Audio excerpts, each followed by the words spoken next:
चलिए, प्रकाश ज्ञान सागर में आप सभी बच्चों का स्वागत है। आज हम लोग क्लास 10th के पहला चैप्टर अर्थशास्त्र का देखेंगे। उससे पहले हम लोग ये समझेंगे कि अर्थशास्त्र क्या है, इस पर सबसे पहले पुस्तक किसने लिखा, इसके जनक कौन है। चलिए, अर्थशास्त्र के बारे में हम लोग पढ़ेंगे।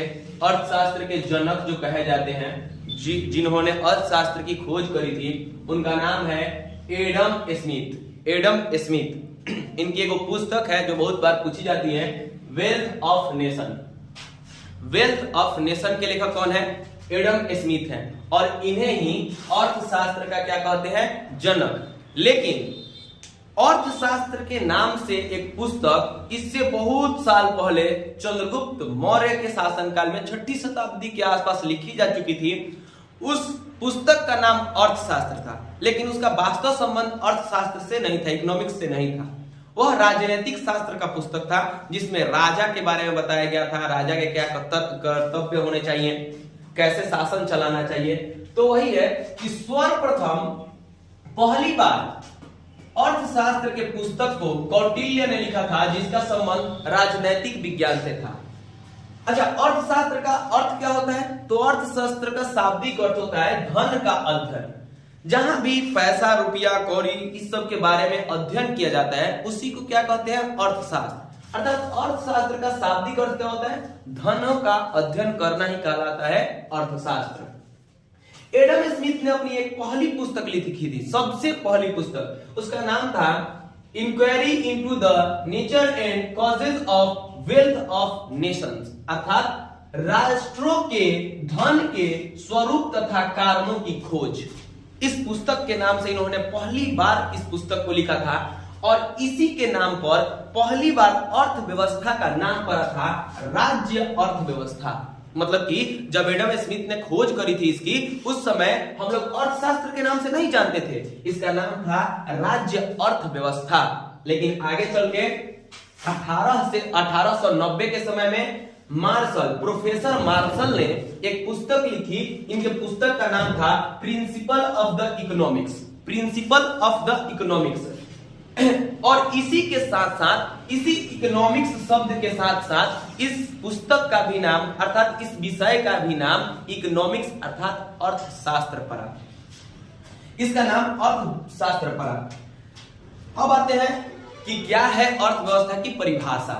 तो क्लास 10th में अर्थव्यवस्था की बहुत सारी परिभाषाएं दी गई है। इसमें से हम दो परिभाषाएं देखेंगे।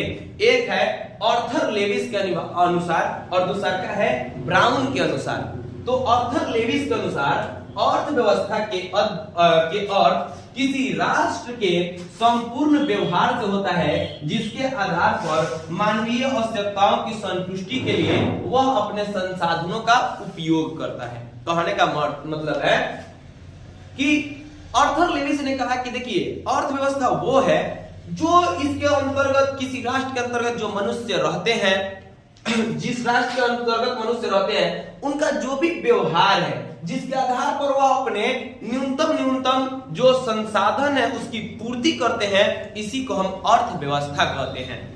ब्राउन ने वैसे ही बताया। ब्राउन ने बताया कि अर्थव्यवस्था आजीविका अर्जन की प्रणाली है। आजीविका मतलब काम धाम रोजगार, काम धाम रोजगार। तो आर्थर लेविस ने बताया, भले ब्राउन ने कि अर्थव्यवस्था आजीविका अर्जन की प्रणाली है, अर्थात रोजगार अर्जन की प्रणाली है। आजीविका का मतलब होता है भोजन करना। इस तरह से जितना भी सारी क्रियाएं हैं या जिसके द्वारा संचालित होती है, उसी को हम कहते हैं अर्थव्यवस्था। यह अर्थव्यवस्था का परिभाषा था दो व्यक्तियों के साथ, एक आर्थर लेविस के अनुसार और दूसरा का ब्राउन के अनुसार। ब्राउन के अनुसार अर्थव्यवस्था आजीविका अर्जन की एक प्रणाली है। ऑब्जेक्टिव कैसे आ सकता है इसे? तो आएगा कि बताइए अर्थशास्त्र के जनक कौन है? तो अर्थशास्त्र के जनक है Adam Smith. Wealth of nation पुस्तक के लेखक कौन है? Adam Smith. क्या होता है अर्थशास्त्र का शाब्दिक अर्थ? धन का निष्कासन। सर्वप्रथम पहली बार अर्थशास्त्र का किताब किसने लिखा था? तो 6ठी शताब्दी ईसा पूर्व में इन्होंने लिखा था, कौटिल्य ने। यह राजनैतिक विषय की पुस्तक थी। एडम स्मिथ की पहली पुस्तक कौन सी थी? तो inquiry into the nature and causes for the wealth of nation, अर्थात राष्ट्रों के धन के स्वरूप तथा कारणों की खोज, जिसे राज व्यवस्था कहा गया था।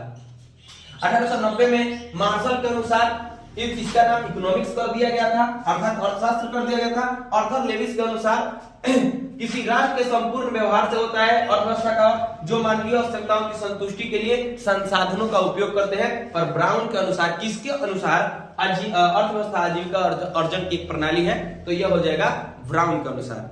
जय हिंद, जय भारत।